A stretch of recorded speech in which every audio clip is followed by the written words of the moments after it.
La început de an, cu toții avem dorințe mari, dar cum le transformăm în realitate? În acest episod, îți voi arăta pași simpli și practici pentru a-ți transforma rezoluțiile în obiceiuri zilnice care să dureze. Hai să începem împreună anul cu dreptul.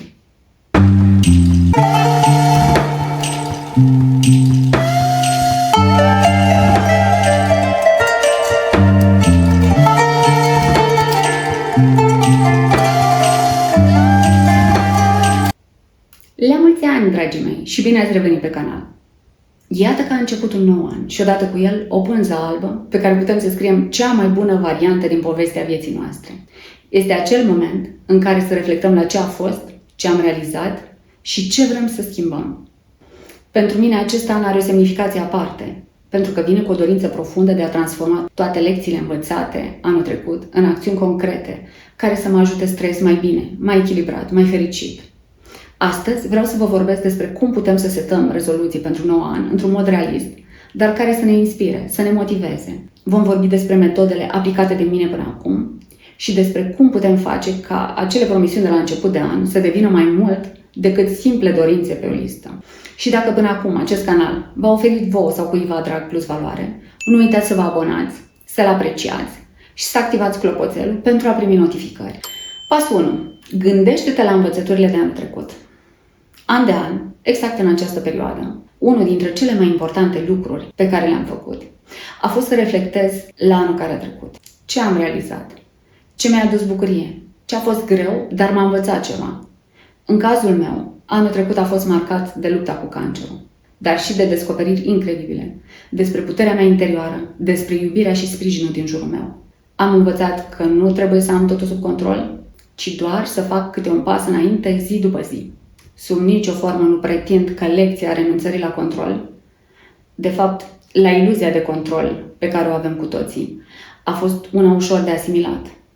Înainte de a primi această trezire la realitate, eram convinsă că modul în care trăiam era singura opțiune cu putință, deși era o viețuire marcată de stres cronic și de prioritizarea așteptărilor altora peste nevoile mele de bază. Cu siguranță, reflectarea la trecut te ajută să identifici ce vrei să păstrezi și ce vrei să schimbi în anul care vine. Una dintre părțile bune ale acestui diagnostic șocant, căci în toate găsim un echilibru cu părți bune și părți rele, nu-i așa? A fost că mi-a acordat timpul necesar pentru a descoperi cine sunt eu și ce vreau eu cu adevărat. Am aflat astfel că lucrurile exterioare pe care puneam preț sub presiunea societății, lucruri pe care cu toții am fost învățați de mici să ni le dorim, mai mulți bani, mai puține kilograme, mai multe vacanțe, ultimile versiuni de gadgeturi și altele din același registru, nu valorează mare lucru dacă nu ești aliniat tu cu tine și cu misiunea ta aici. Așadar, învățătura mea principală după anul 2024 este că totul ar trebui să pornească de la interior spre exterior.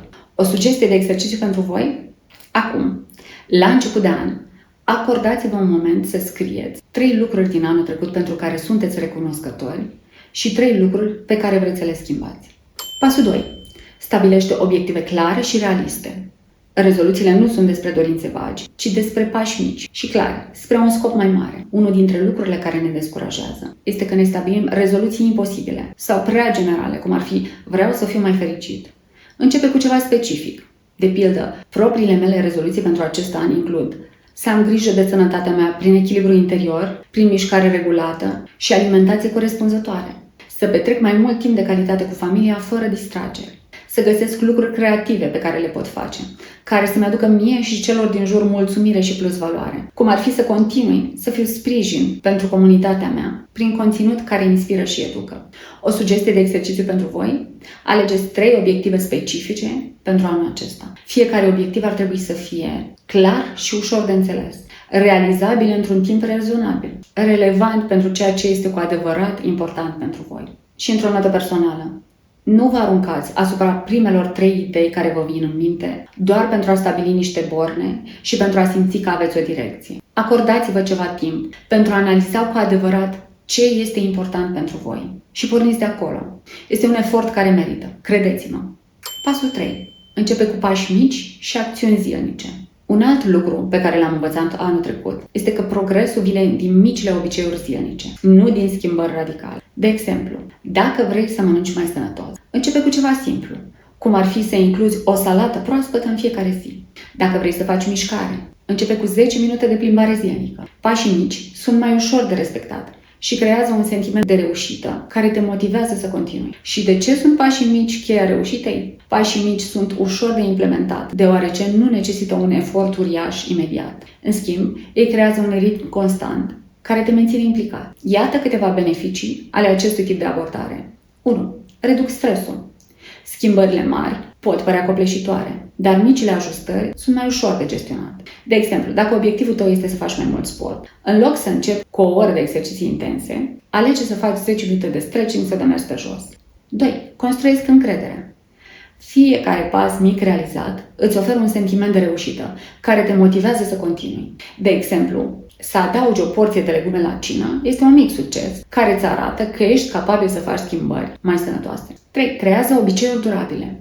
Schimbările mari și bruște sunt adesea greu de menținut, dar pașii mici devin parte din rutina ta zilnică, fără să simți presiunea. 4. Te ajută să ajustezi când e cazul. Dacă un pas mic nu funcționează așa cum te așteptai, îl poți ajusta rapid, fără să simți că ai eșuat. Flexibilitatea este esențială în procesul de schimbare. Și cum faci să implementezi pașii mici? Definește etape clare. Dacă obiectivul tău este să economisești bani, începe prin a reduce o singură cheltuială mică, cum ar fi să bei cafeaua acasă în loc să o cumperi zilnic din oraș.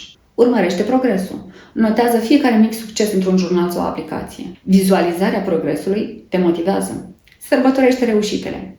Chiar și cele mai mici realizări merită să fie recunoscute. Oferă-ți un moment de bucurie pentru fiecare pas făcut în direcția corectă. Am dorit să insist asupra acestui capitol, pentru că asta a fost abordarea care pe mine m-a ajutat cel mai mult în ultimele luni. În urma diagnosticului, am refuzat să mai fac planuri pe termen lung și am început să trăiesc viața în pași mici, chiar minusculi. Zi după zi, răsărit după răsărit, respirație după respirație. Ceea ce mi-a adus mai multă bucurie și stabilitate mentală decât vă puteți imagina. O sugestie de exercițiu pentru voi? Luați fiecare dintre cele 3 obiective pe care le-ați setat anterior și gândiți-vă la un pas mic pe care, într-adevăr, l-ați putea face începând chiar de azi. Pasul 4. Concentrează-te pe proces, nu doar pe rezultat. Un alt motiv pentru care rezoluțiile eșuează este că ne concentrăm prea mult pe rezultate. Vrem să vedem schimbări imediate, dar uităm să ne bucurăm de proces. De exemplu, dacă obiectivul tău este să fii mai activ fizic, gândește-te cum te simți după fiecare sesiune de mișcare, nu doar la kilogramele pe care vrei să le pierzi. În cazul meu, este clar că rezultatul final este o vindecare totală. Însă până atunci, am învățat să mă bucur de fiecare ședință de chimioterapie de care am trecut cu succes, de fiecare zi bună în care am putut simți gustul nealterat al mâncării, de fiecare seară petrecută în liniște în familie. Deci da, procesul poate fi la fel de plăcut și de important ca și rezultatul în sine. O sugestie de exercițiu pentru voi? Fiecare mic pas pe care l-ați atins în drumul spre obiectiv, scrieți-l într-un jurnal. E o modalitate excelentă de a observa progresul și de a vă menține motivați. Pasul 5. Creează un sistem de suport. Una dintre cele mai mari realizări ale mele de anul trecut a fost comunitatea pe care am construit-o aici. Faptul că pot să vă împărtășesc gândurile mele și că primesc atât de mult sprijin înapoi, mă motivează enorm. De aceea, chiar și în săptămânile mai grele, în care nivelul de energie nu mi-a fost atât de ridicat și mi s-a părut provocator să-mi adun și să-mi exprim ideile, mi-am dorit să continui cu proiectul început, cu călătoria Iuliei. Fără îndoială, cei din jur îți pot da energia necesară pentru a continua pe drumul tău. Așadar, încearcă să implici pe cei dragi sau pe prieteni în rezoluțiile tale. Povestește-le despre obiectivele tale și cer-le sprijinul. Când ai oameni care te încurajează, totul pare mai realizabil. Sugestie de exercițiu pentru voi? Alege o persoană din viața ta care ar putea fi alături de tine în atingerea unuia dintre obiectivele tale și discută cu ea despre cum vă puteți sprijini reciproc. În concluzie, anul nou este o ocazie minunată de a ne regăsi sau de a ne reinventa. Dar magia nu stă în dorințe, ci în acțiunile mici pe care le facem zi de zi. Sper ca episodul de azi să vă inspire să vă setați rezoluții clare și să vă bucurați de procesul de a deveni cea mai bună versiune a voastră. Dacă acest video v-a fost de folos, nu uitați să-l apreciați și să vă abonați la canal pentru a primi notificări. Lăsați-mi în comentarii care sunt rezoluțiile voastre pentru anul acesta. Vă mulțumesc că sunteți alături de mine în această călătorie.